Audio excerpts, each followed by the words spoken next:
Hoje eu vou dar continuidade àquele nosso estudo sobre o firewall. Na aula passada, vocês estão lembrados que eu comentei sobre o conceito de firewall, sobre perímetro de segurança, os tipos de firewall, Então falamos sobre filtro de pacotes, sobre os gateways de aplicação, os gateways de circuitos e comentamos sobre algumas regras que o firewall pode implantar. Nessa aula, eu gostaria de falar um pouco mais sobre essa questão das regras e mostrar vários exemplos. Então, o primeiro conceito que eu queria falar é o conceito de listas de ACL. O que são listas de ACL? Então, ACL é essa sigla aqui que significa Lista de Controle de Acesso, traduzido para o português. E o que é isso aí?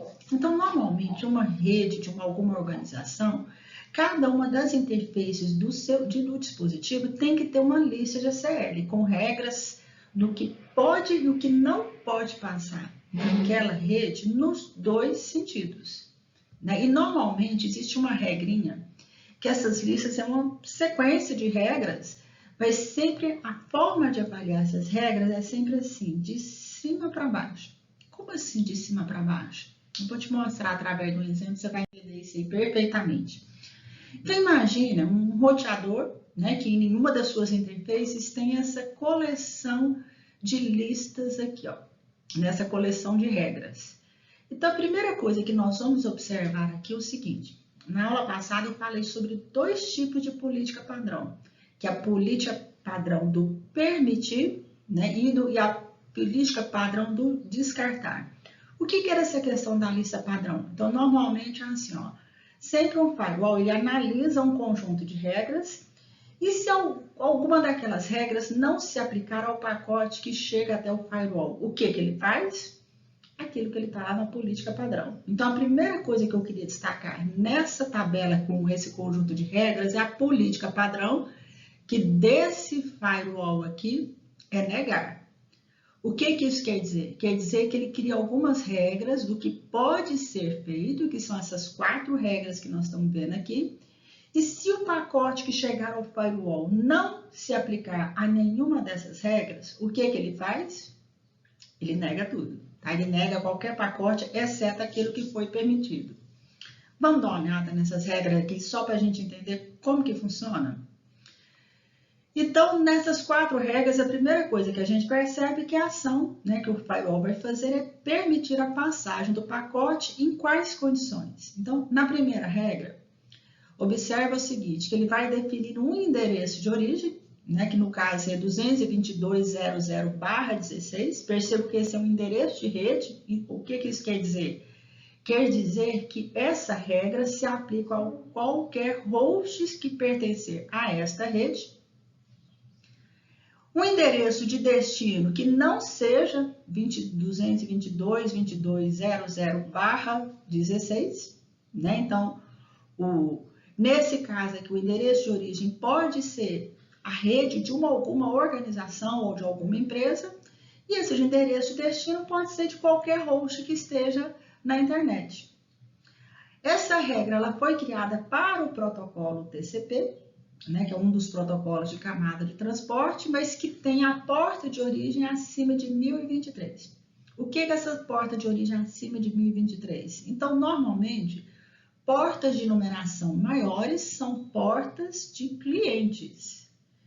E porta de destino, porta 80. Na aula passada, eu comentei que porta 80 é a porta que normalmente é utilizado por um servidor web. Então, que tipo de tráfego essa regra aqui ela está permitindo? Que qualquer host de uma rede interna de uma organização possa acessar um servidor web e pode ter qualquer daqueles 6 bits ali do cabeçalho TCP, ele pode ser qualquer um dos flag bits ali, ele não colocou nenhuma restrição nos flags. Então, essa primeira regra, o que ela permite? Que algum cliente envie alguma mensagem para algum servidor web. E a segunda regra? Perceba que aqui ele inverteu a posição tanto dos endereços de origem quanto dos endereços de destino e também das portas de origem e portas de destino. Então, o que essa regra está dizendo?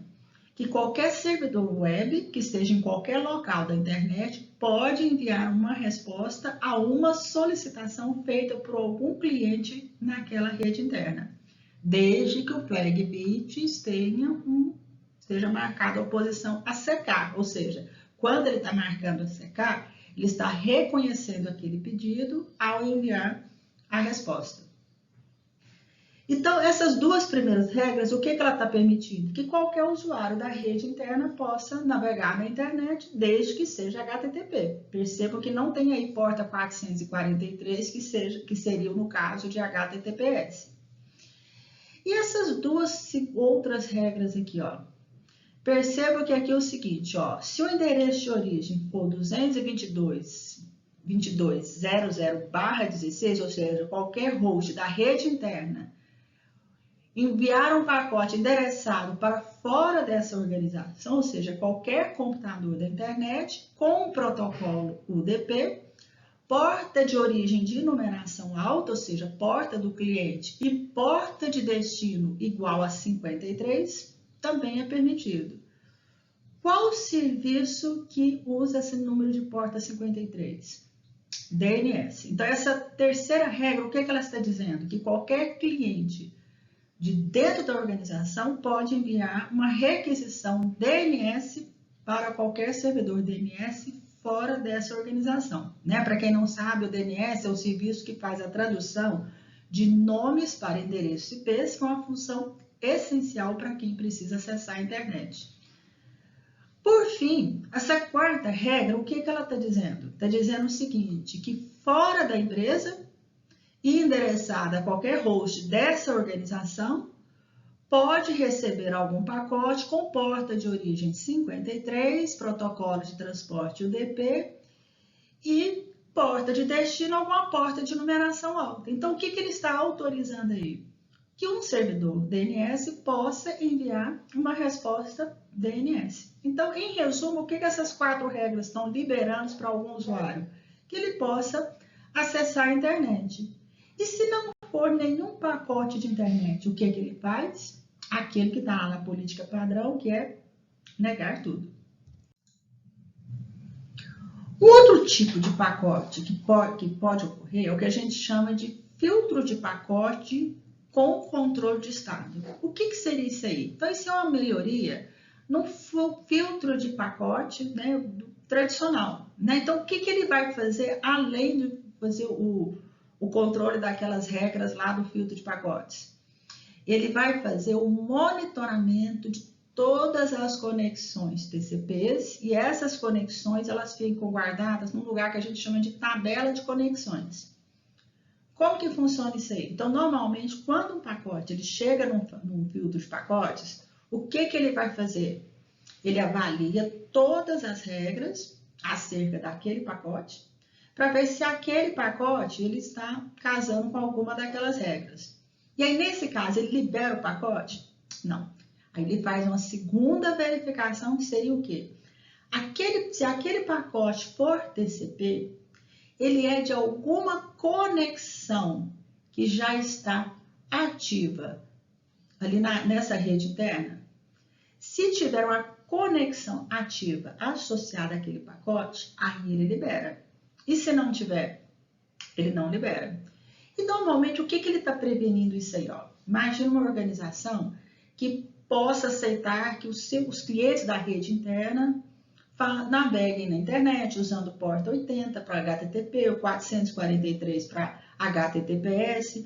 O que o atacante ele pode fazer? Ele pode se aproveitar do fato de que o firewall libera passagem para esse tipo de porta e enviar uma falsa resposta HTTP que contém algum script malicioso ali embutido para poder entrar na rede interna.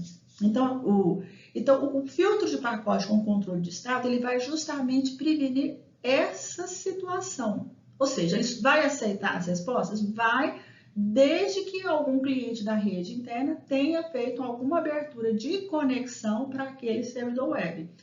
Caso contrário, ele nega. Tá bem? Então, aqui tem um exemplo de uma tabela de conexões. Né? Normalmente, o que essa tabela de conexões ela tem que ter? O endereço de origem, Né? Nesse caso aqui, ó, esses aqui, 192, 168, alguma coisa, provavelmente são endereços IPs da rede interna, então são endereços IPs privativos. Aqui as portas da camada de transporte, que ao que se refere à conexão. O endereço de destino, provavelmente algum host que esteja em algum local da internet. A porta de destino, perceba que essas portas de destinos, por ser de numeração mais baixa, são todas portas de servidor, né? Essa porta 80 é HTTP, porta 25 é porta de servidor de e-mail. E aqui o estado da conexão, a conexão ela precisa estar estabelecida. E lá atrás, eu tinha dito na aula passada que normalmente essas conexões elas ocorrem nas duas direções. Então, o que acontece aqui, ó? Da mesma forma que eu preciso liberar a passagem no firewall no sentido, eu preciso liberar no sentido oposto. Então, nesse caso aqui, também nessa tabela de conexões, perceba que eu tenho estabelecida também essas outras conexões, que são servidores de algum local da internet, com porta de origem nesses valores aqui, ó. O endereço de destino 192.168.1.6 e porta 80 e também conexão estabelecida. O que acontece se chegar algum pacote no filtro de pacotes que não tenha uma conexão que conste dessa tabela? Como que o filtro de pacote vai fazer?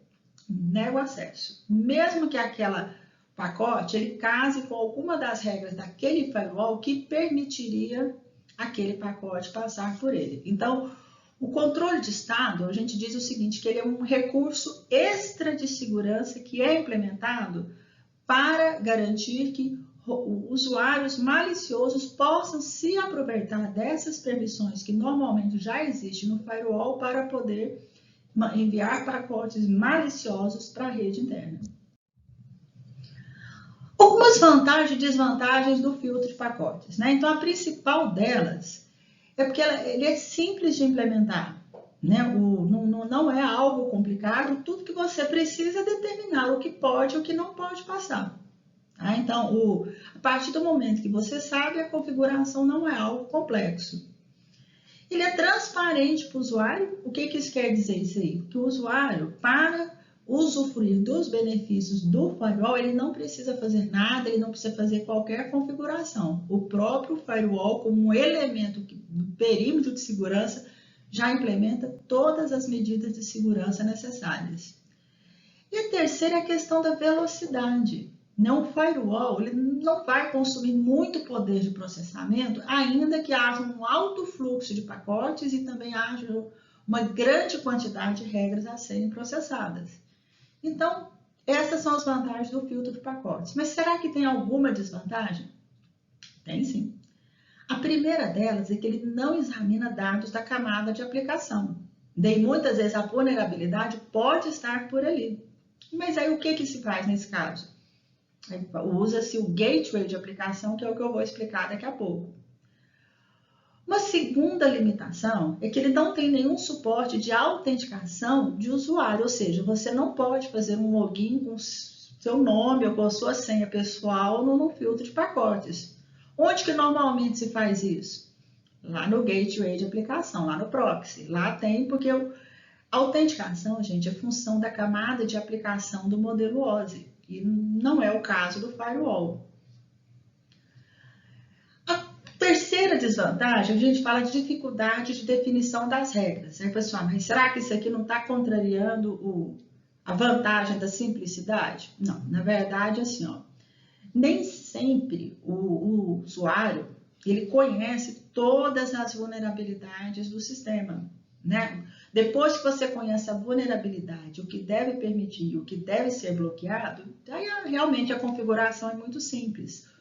O problema é que talvez haja alguma vulnerabilidade que o usuário não tenha conhecimento. Então, essa realmente é uma dificuldade, né? Porque vai exigir que o usuário tenha muito conhecimento, não só de rede de computadores, mas também de como que o atacante ele se comporta. E o último, que ele não vai evitar o ataque de spoofing. O que é o spoofing? É quando um usuário mal intencionado ele se faz passar para o outro. Por quê? Porque ele vai analisar aquilo que está lá no cabeçalho dos pacotes, tanto de IP quanto do pacote de transporte. Então, se algum usuário mal intencionado ele forjar um pacote se fazendo passar por um outro host, o firewall não tem condições de perceber isso aí. Tá? Então, tá aí vantagens e desvantagens do filtro de pacotes.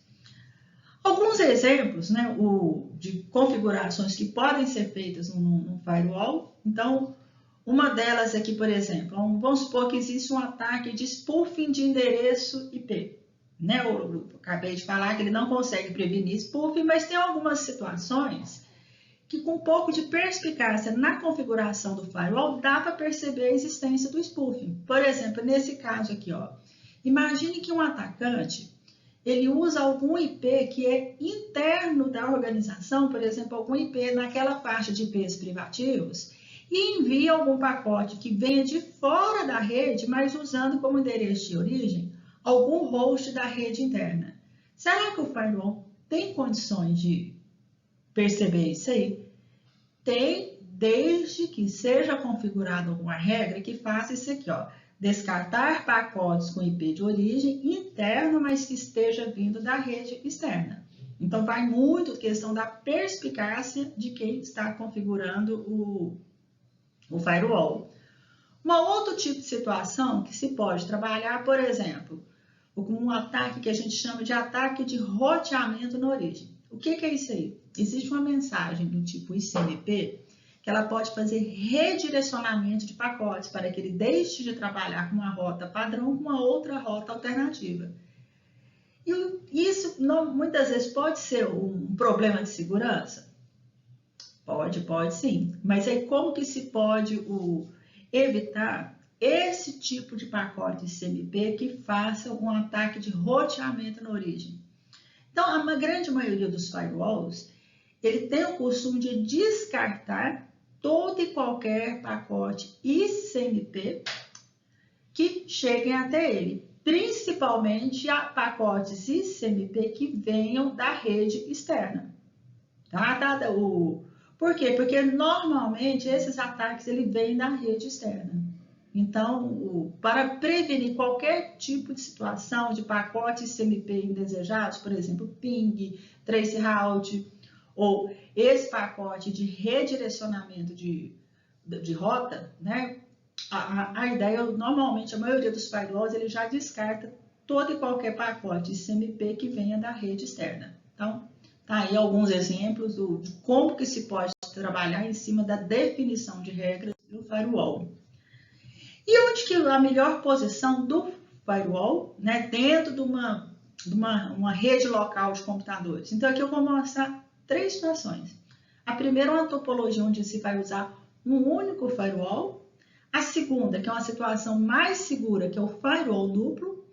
E a terceira, que é uma situação cada dia mais comum nos dias de hoje, que é a implantação de roteadores sem fio dentro das organizações. A questão é o seguinte, qual que é a melhor posição? Vou te mostrar onde você vai fazer isso aí. Então, aqui, ó, o primeiro caso, que é o que a gente chama topologia de rede com um firewall. Eu vou explicar como é que funciona isso aqui, ó. Então, imagina que eu tenho algum host que acessa a internet, aqui um roteador de acesso para essa empresa, então, normalmente ali você já tem um modem, né, configurado todo o acesso de internet a essa empresa, e essa muralha aqui é o nosso firewall. Perceba que ele tem uma entrada ali para a internet, 2 saídas. Olha só, e por que ele faz isso? É assim, ó, essa primeira saída, que é essa aqui de baixo, ela vai entregar os pacotes que são endereçados ao que a gente chama de DMZ. O que é DMZ? É uma sigla que, traduzindo do inglês para o português, significa Zona Desmilitarizada. O que é essa zona desmilitarizada? É um segmento de rede na organização que você coloca servidores que possam ser acessados publicamente por quem está na internet. Então, esse é o que a gente chama de zona desmilitarizada. E que tipo de servidor que se coloca ali? Ora, um servidor web, né, que normalmente é um servidor que deve estar acessível a qualquer na internet, um servidor Gmail, a mesma coisa, um servidor DNS ou um servidor do tipo FTP. Então, normalmente, esses 4 tipos de servidores, eles são colocados num segmento de rede diferente e é configurado a eles normas de segurança mais, vão ser menos restritivas. Por quê? Porque eles precisam estar acessíveis a qualquer host que esteja na internet. Agora, por outro lado, tem uma outra saída aqui desse firewall, que é aquele que vai conectar com a rede interna, que é justamente onde estão as informações mais sensíveis de qualquer organização. Então, é lá que você vai ter os servidores corporativos, um servidor de banco de dados, ou os próprios clientes da rede interna. Então, normalmente, as regras para entrega de dados aqui da rede interna são regras muito mais restritivas, né? E é obrigatório que servidores de acesso público e servidores da rede interna estejam em segmentos de rede diferentes. Por quê? Porque se tiver no mesmo segmento, obviamente, algum atacante, ele pode se aproveitar desse acesso a esse segmento da DMZ para poder atacar algum host da rede interna. Então, normalmente, todo firewall vai ter assim, ó, no mínimo, uma porta conectando com a internet, uma outra conectando com a DMZ, que são os servidores públicos, e uma outra porta conectando com a rede interna, que é justamente aqueles computadores onde estão as informações sensíveis da empresa e onde se precisa de um nível de segurança muito mais elevado. O segundo nível de topologia que se pode utilizar é essa daqui, que é onde nós estamos vendo aqui, que ela é muito mais segura do que a anterior. Por quê? Ó, aqui, ao invés de você ter apenas um filtro de pacotes, aqui eu tenho 2 filtros de pacotes. Esse primeiro filtro de pacote, o que ele vai fazer? Ele vai filtrar os pacotes que vêm da internet para a DMZ. Aí lá na DMZ, o que se tem? Tem ali uns servidores web, servidor de e-mail, servidor DNS, um servidor FTP, que são servidores públicos. Mas se quiser acessar os hosts que estão lá na rede interna, o que ele vai ter que fazer? Vai ter que passar por esse segundo firewall aqui, ó. Então, se eu for observar essa topologia comparada com a anterior, ela é muito mais segura. Por quê? Porque o atacante ele vai ter que quebrar as regras de um primeiro filtro de pacotes. A partir daí, ele conseguiria acessar os computadores da DMZ, mas se ele quiser acessar os hosts que estão lá na rede interna, ele vai ter que passar por um segundo filtro de pacotes. Então, pelo fato de ele ter uma dupla proteção, essa é uma situação muito mais segura e muitas empresas usam essa solução que vocês estão vendo. Uma terceira situação que eu queria mostrar para vocês é a situação de quando se tem um roteador sem fio, ou seja, uma rede Wi-Fi dentro de uma organização. Então, normalmente, qual que é a melhor posição para se colocar ele? Olha só, perceba que aqui nessa empresa eu tenho um acesso à internet. Aqui se tem um gateway, né, que é onde se implementa aqui a nossa muralha, onde se implementa o filtro de pacotes. E aqui o que eu tenho? Eu tenho uma rede cabeada da rede interna, que é onde estão as informações essenciais da organização. O que seria uma situação que a gente chama de insegura, ou seja, não faça isso? É justamente colocar o access point, ou seja, aquele roteador sem fio que as empresas colocam nas suas organizações para dar até uma cortesia para os seus clientes. Mas o grande erro é você colocar aquele roteador sem fio no mesmo segmento da rede interna. E aí o que acontece? Por que isso é tão inseguro? Olha, imagina o seguinte, você tem algum usuário mal intencionado. Vamos supor, você está lá numa clínica, eu gostaria de alguma forma invadir o sistema dessa clínica. Uma porta provável que eu possa fazer isso aí é aquele Wi-Fi gratuito, Wi-Fi público, que normalmente clínicas, lanchonetes, restaurantes oferecem a seus clientes. Então, o que você faz? Você acessa o roteador sem fio e a partir desse roteador sem fio, ora, todos os dados, né, que essa pessoa precisaria passar, acessar, para acessar a internet, ele iria ter que passar obrigatoriamente pela rede interna para acessar a internet. Então, percebo o que está acontecendo aqui. Além desse acesso à internet, ele sobrecarregar esse link aí da rede interna, o fato dos pacotes de internet, de pessoas que você muitas vezes nem sabe quem que é, passar pela rede interna, representa uma vulnerabilidade para essa empresa. Por quê? Porque expõe todos aqueles hosts da rede interna onde eventualmente estão informações essenciais daquela empresa. E qual que é a melhor forma de se fazer isso aí? Ó, normalmente a recomendação é essa que vocês estão vendo aí. Ó. Você pode colocar o seu acesso sem fio nessa empresa?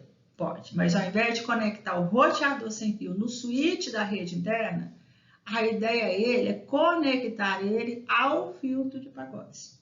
E aí, dessa forma, o que acontece? Todos aqueles pacotes de internet, daqueles clientes dessa rede sem fio, obrigatoriamente eles precisam passar pelo filtro de pacotes, mas não irão passar por esse segmento onde estão os computadores da rede interna. Então, essa é a forma mais segura de se implantar um roteador sem fio nas organizações. Infelizmente, a gente vê por aí, né, vários usuários, até pouco previdentes, que conectam tudo no mesmo switch. Os computadores da rede interna, o roteador sem fio, fica todos eles conectados no mesmo switch, sem passar por nenhuma regra aqui de um firewall, e muitas vezes o ataque não ocorreu, às vezes até por sorte, né? Mas essa é uma forma errada. Essa que eu estou mostrando para vocês, essa daqui é o jeito certo e onde com certeza a empresa vai estar muito mais segura. Aqui um segundo exemplo também da rede sem fio, né? Uma situação muito comum nas empresas, ela, em vez de colocar um roteador sem fio, ela coloca mais de um, né? Nesse caso aqui colocou 2, mas eu vejo assim clínicas, eu vejo grandes hospitais, grandes organizações que colocam aqueles repetidores no teto, né? Um disquinho ali no teto, e pode fazer aquilo ali? Pode, sem nenhum problema, desde que todos eles estejam conectados ao filtro de pacotes e não passe em nenhum momento por qualquer segmento da rede interna. Gente, então era isso aí que eu queria falar, né? Na próxima aula eu vou falar sobre esse equipamento aí, que é o Gateway de aplicação e Bastion Hosts, né? Que é um outro elemento de segurança muito importante que se tem. Então, para você que chegou aqui até o final dessa aula, meu muito obrigado e até a próxima.